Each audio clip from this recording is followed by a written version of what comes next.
I do invite you, as always, to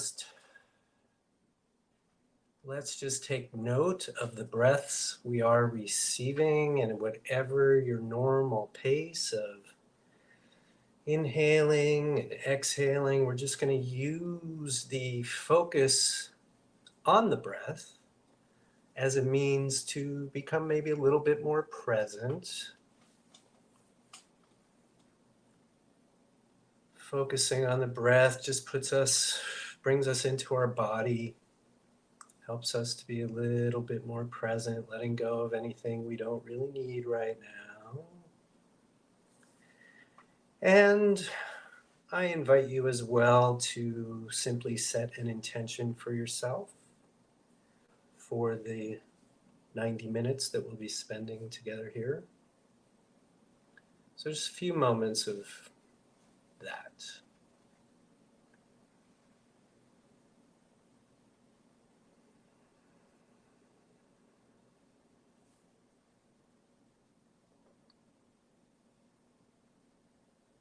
And if all is going according to plan, you're feeling just a little bit more present right now and situated. And here we are in spiritual workout. It's always nice to do a little bit of a warm up. And what I'd like to address right now is the issue of compromise. Compromise. It's a big word, means a lot of things, and it relates specifically, as I'm thinking about it, to us and here in spiritual workout with regard to setting intentions. Our concept, intentions matter.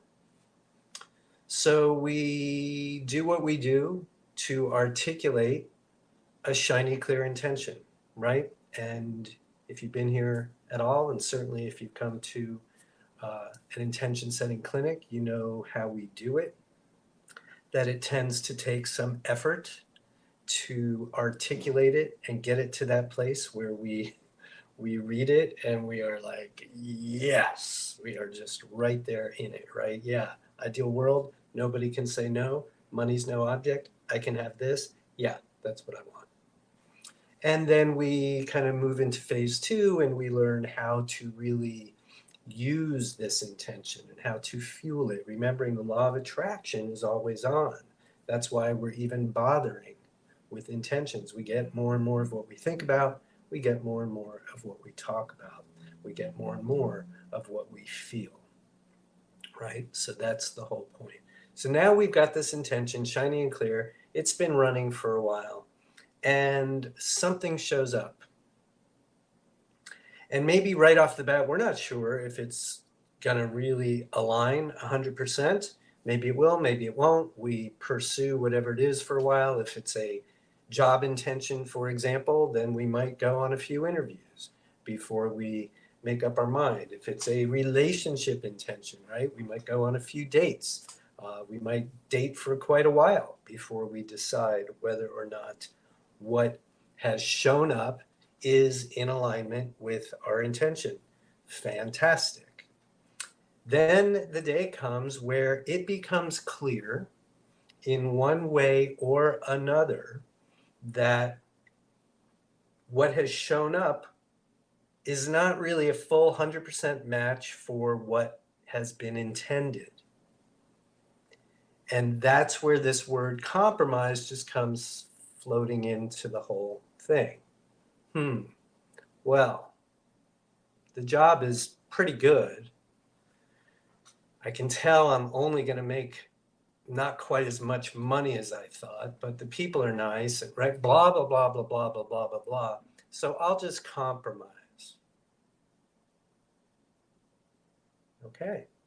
I'm getting about 82% of what I wanted, and I'm going to compromise and essentially change my intention and bring it down so that it's now a match for what has shown up.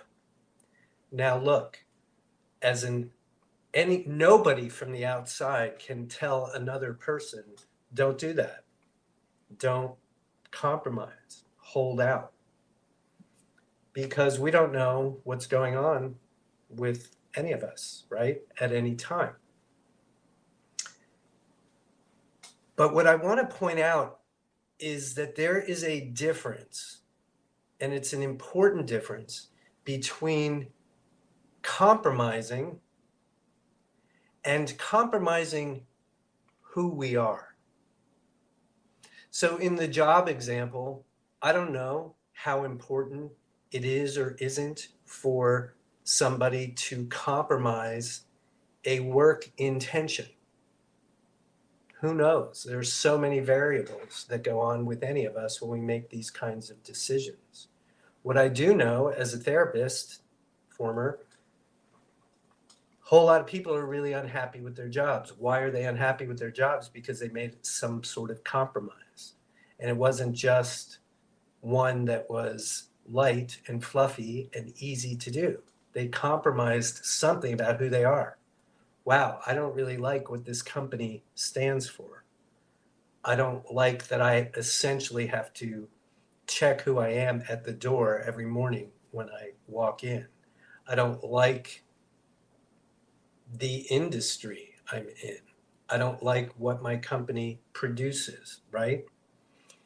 But they were paying me more than whatever, and I made the choice. So again, there's nothing wrong with making a compromise. You don't like when I wear the blue sweater, even though I love the blue sweater, when we're going to your mother's house, because she's going to make some comment to you. Okay, honey, I'm happy to compromise. I won't wear the blue sweater. I love my blue sweater, but I'll not wear it tonight. Even though I look really good in it, I'll leave it. I'm happy to make that compromise, right? But again, there's a big difference between that kind of a compromise and compromising who we are. So on the relationship kind of intention,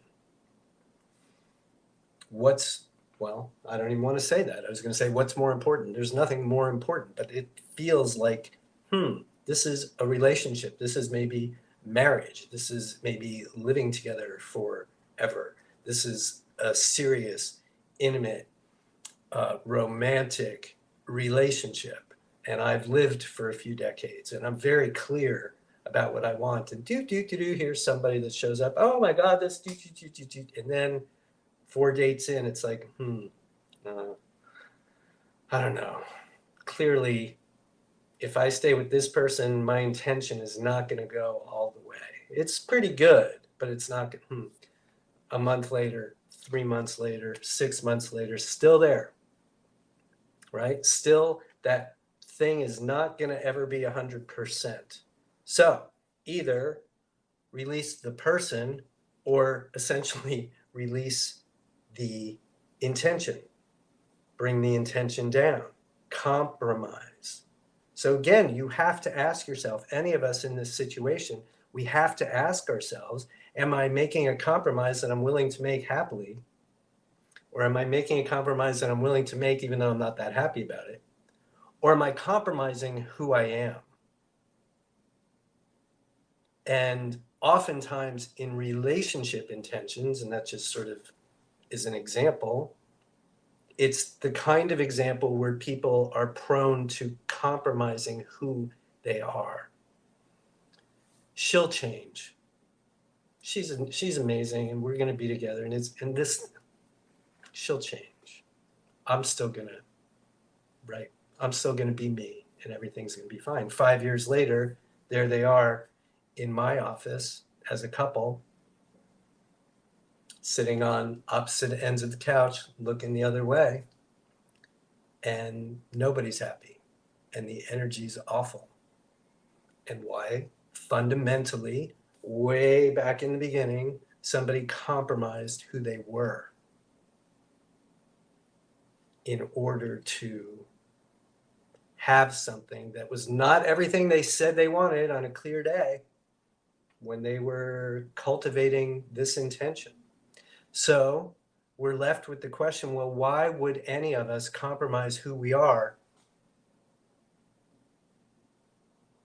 when it comes to setting shiny, clear intentions? And if you ask me, and if you've been in, again, hanging out in any of our intention setting clinics, you'll know that the reason that we are tempted to compromise who we are is really fundamentally rooted in beliefs we have about this whole process. Beliefs we have about the law of attraction and how it works and our ability to engage it in a way that supports us, as opposed to just going through life unintentionally and dealing with what shows up as and when it shows up. Now we're getting intentional. We're creating on purpose. We are getting super clear about things we want to be, things we want to do, things we want to have. Everything's full bore. And then we start to compromise. And we essentially compromise who we are, because we're saying that this thing that up until now we've been fully aligned with, not quite matching what has shown up, right? So why, again, are we doing that? Because we don't believe the process. Fundamentally, that's what it's going to be. Maybe we believe in the law of attraction for ourselves sometimes. Maybe we believe it for other people all the time. Maybe we believe it for some things. Oh, I'm really good at manifesting, I don't know, books. I love books. And every time I want a new book, it just shows up and I can get it. I'm being kind of silly, right?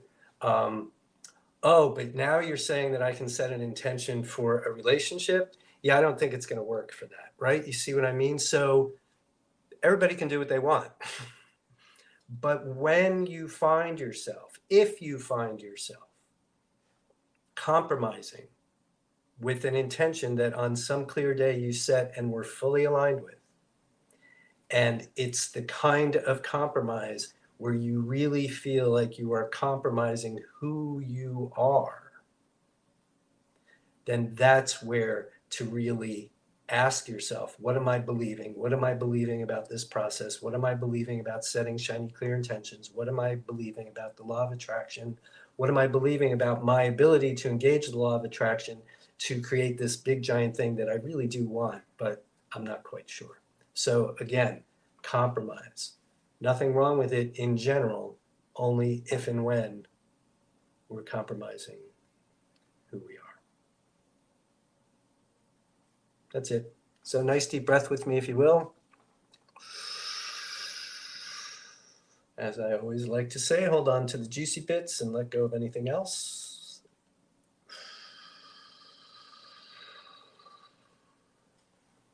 I don't think my intention to be shorter was exactly fulfilled, but come on back, Delilah. And now let's talk about what you want to talk about.